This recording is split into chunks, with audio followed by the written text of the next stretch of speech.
Welcome to the Mindset Mechanics Podcast with Juan and Ladybug Jenkins, where we help you find, face, and fix your broken thinking. The shop is open, so drive on in.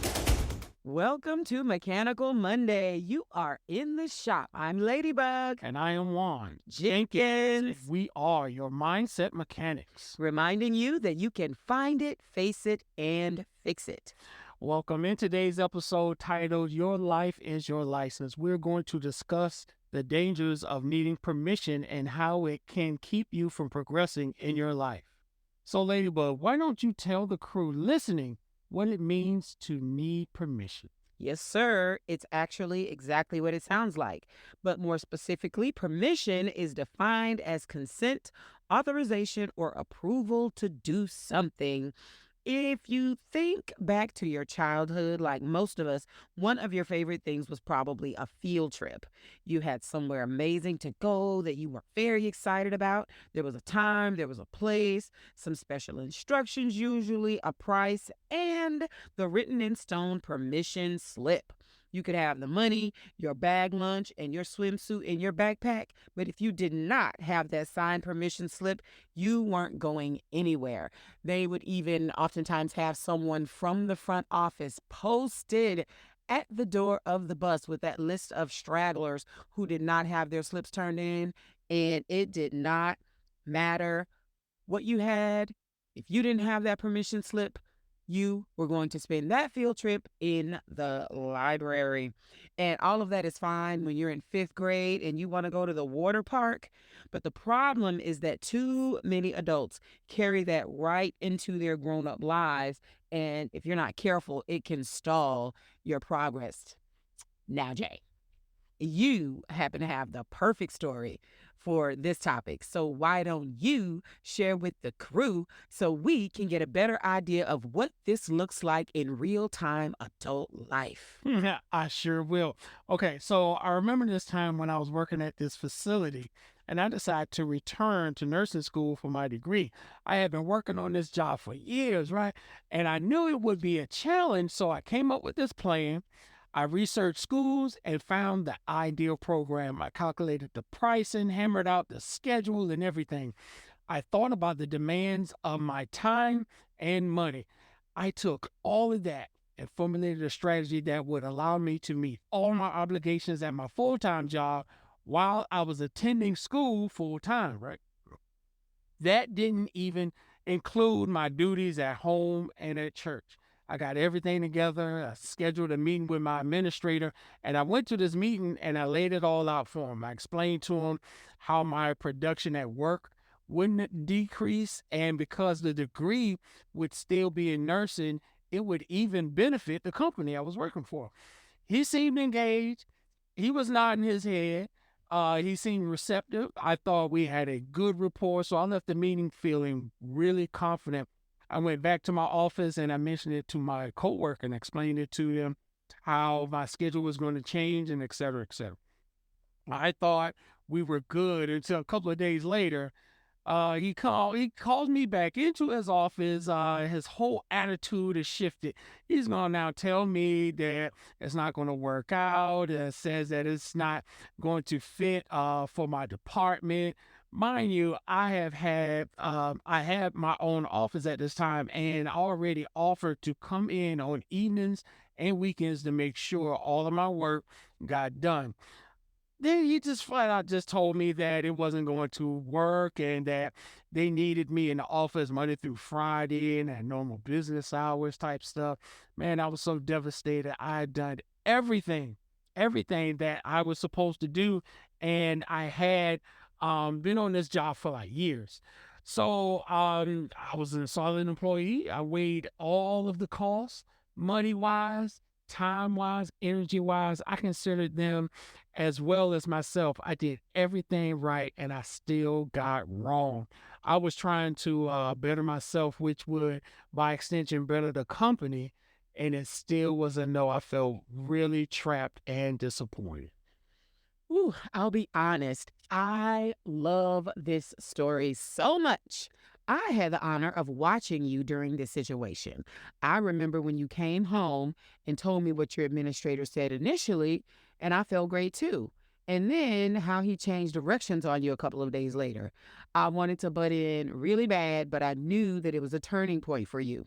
As the former poster child for being bullied, I can smell it a mile away. It's easy to forget that bullies grow up.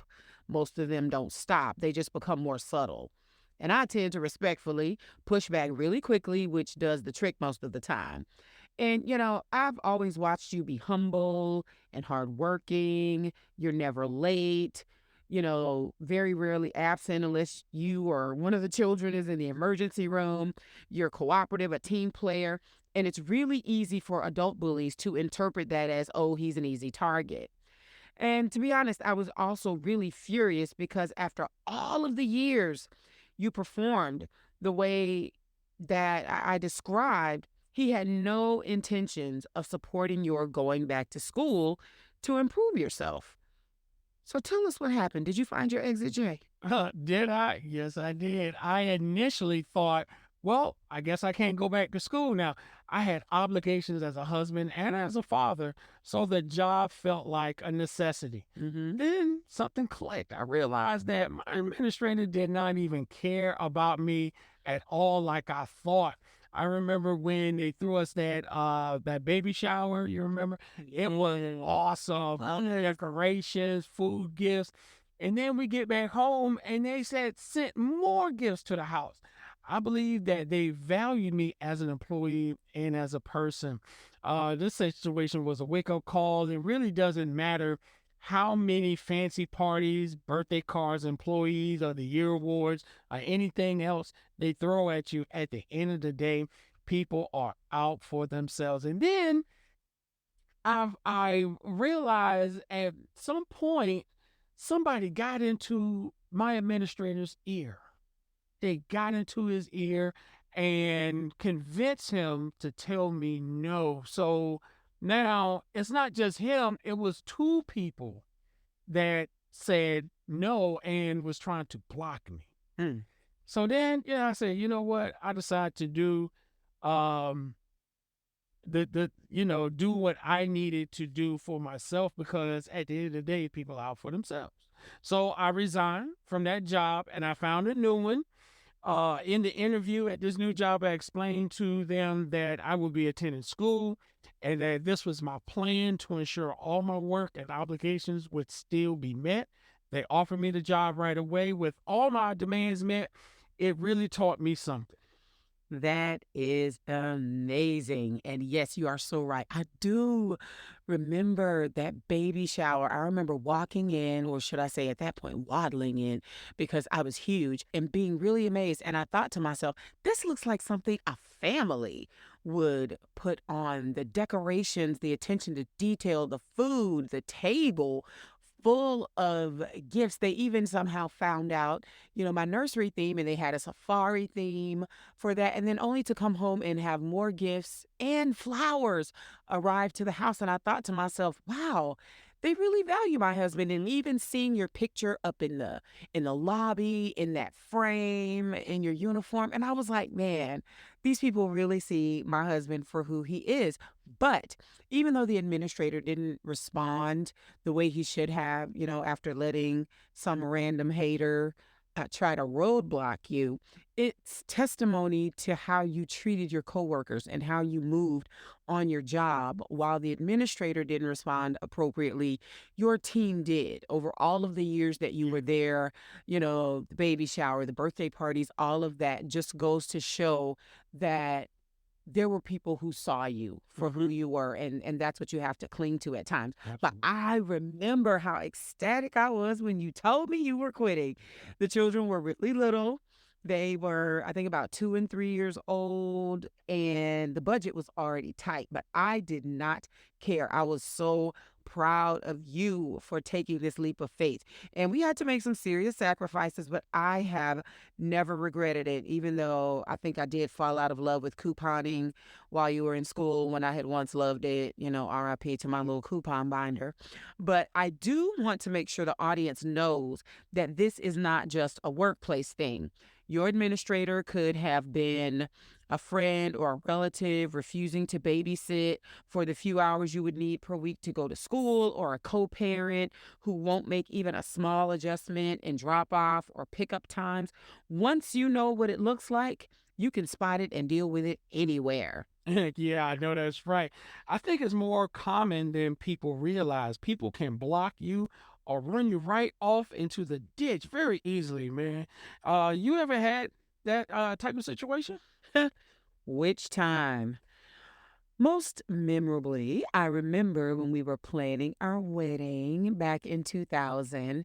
And like a lot of young ladies, I had been envisioning my wedding since I was a girl. And that absolutely included the dress. So I went ahead and I made the appointment at the big chain bridal store that was the place to be in 2000. And I went shopping. And I went with my mom. And so I told the attendant what I wanted. She went and grabbed several dresses, and I tried on one and another.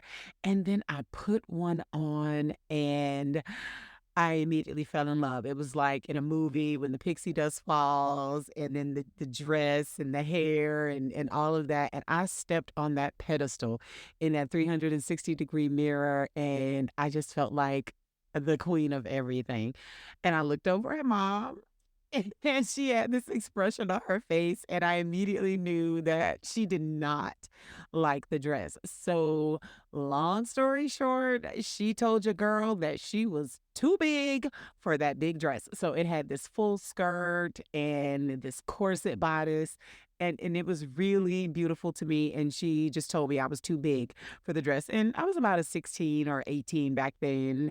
And she hated it. So she went out onto the floor and she grabbed a dress that she liked, and I ran in and changed. I put it on and I came out. And to be really honest, I felt like I was getting ready to marry Captain Crunch or something. It had all of these double buttons down the front. It had this straight skirt. Like I didn't know if I was supposed to march in or salute. You know, I absolutely hated it. I was like, am I going to do the Pledge of Allegiance instead of my vows? Like, I didn't know. So, but I'll confess, I smiled, and she loved it, and she offered to pay for it. And I took the dress. I did. I took that dress. I let them pack it up in the big bag, and I plastered a fake smile on my face, and I dropped her off home, and I went home, and I cried like a baby. And then a few days later, I took that dress back. Yes, I did. I exchanged it for the dress of my dreams, and I took it home, and I treated it like a military operation. And I kept that dress hidden until the day of the wedding, and she never saw it until I came out dressed. And, I didn't do that to disrespect her or anything like that. But I knew back then I was only going to be married one time because I was marrying the man of my dreams. And so I knew my dress was a once in a lifetime thing, and I was going to feel beautiful in that dress. And And beautiful.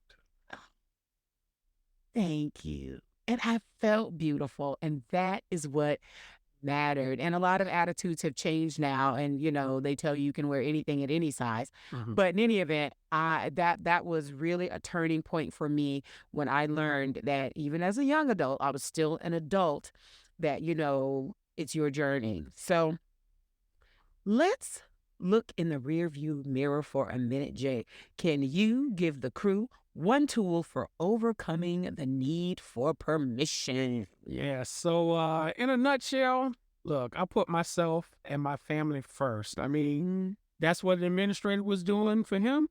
My hard work and sacrifice for the company meant very little at the end of the day.